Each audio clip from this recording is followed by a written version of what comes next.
Hello everyone, আমি অনির্বাণ। আমাদের চ্যানেলে আপনাদের সকলকে স্বাগত। এই ভিডিওতে আমি কথা বলতে চলেছি পরি মুভিটা নিয়ে। তো চলুন ভিডিওটি শুরু করা যাক।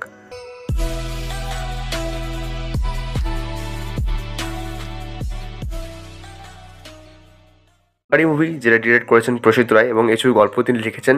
আর মুখ্য চরিত্রে রয়েছেন অনুষ্কা শর্মা, পরমব্রত চ্যাটার্জি, ঋতাভরী চক্রবর্তী এবং রজত কাপুর। তো আমি বুঝতে পারি না যে ভারতে তো মানে অনেক খাজা হরর মুভি রয়েছে এবং ভালো হরর মুভি রয়েছে। তো 2018 সালে রিলিজ হওয়া তুম্বারকেও কি এটা হরর মুভি বলা হয়, কিন্তু তুম্বারকে আমি হরর মুভি বলি না, এটা ফ্যান্টাসি মুভি বলি। কিন্তু সেই বছরে রিলিজ হওয়া এই পারি ছবিটা নিয়ে কোনো কথা হয় না, মানে খুব কম কথাই হতে দেখেছি, কেন জানি না। তো এই ছবিটা আমি যদি এক লাইনে রিভিউ করি তো বলবো এটা একটা ব্যাপক সিনেমা। এবং এই ছবির ভালো খারাপ দিক হচ্ছে, প্রথমত এখানে ভালো দিক হচ্ছে এর যে পারফরমেন্স এই ছবিতে প্রত্যেকের। প্রথমত অনুষ্কা শর্মা, তার ক্যারেক্টারটা ভীষণ সুন্দর। প্রথমে তার ক্যারেক্টারটা জুড়ে একটা মিস্ট্রি থাকে, তারপর সেটা আস্তে আস্তে রিভিল হয়। এবং এখানে তার যে চাইল্ডিশ ভাবটা থাকে, সে কখনো বাচ্চাদের মতো খাবার চিবায়, আবার এই যে টিভি দেখে বাচ্চারা যেসব জিনিসগুলো শেখে, যেমন কোনো কথা বা সংলাপ বা কিছু, এখানেও সে টিভি দেখে আই লাভ ইউ টু শেখে। আই লাভ ইউ না, আই লাভ ইউ টু শেখে, এবং সেটা কিন্তু পরমব্রতকে বলে। এছাড়াও এখানে তার যে ডেমনিক সিনগুলো যখন আসে, যখন সে তার ভিতরে যে রাক্ষসটা যখন জেগে ওঠে, তখন তাকে দেখতে ভয়ঙ্কর লাগে। এবং সেখানে তার মেকআপও কিন্তু সুন্দর।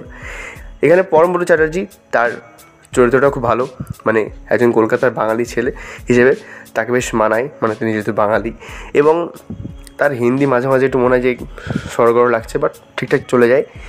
আর এখানে তার যে ক্যারেক্টার, সে এই মেয়েটির পাশে যেভাবে দাঁড়ায়, কখনো তার বন্ধু হয়ে উঠছে, কখনো তাকে শাসন করছে বড়দের মতন, কখনো তার পার্টনার হয়ে যাচ্ছে। তো তার ক্যারেক্টারটা খুব সুন্দর সাজানো হয়েছে, তবু শেষের দিকে সেই ক্যারেক্টারটা ডাল হয়ে যায়। এখানে রজত কাপুর, তার অভিনয় খুব ভালো এবং তার ক্যারেক্টারটা খুব সুন্দর। আর ঋতাভরী চক্রবর্তী এখানে খুব একটা ইম্পর্ট্যান্ট রোল প্লে করেছেন, তো তাকে আমার মোটামুটি ঠিকঠাকই লেগেছে।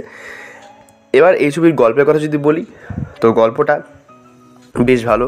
আমরা যেরকম তন্ত্রমন্ত্র বা কালা জাদুর কথা শুনি, সেসব বিষয়ের দিকগুলো এখানে আনা হয়েছে। এবং এখানে ইসলামীয় তন্ত্রের একটা দিকও রয়েছে।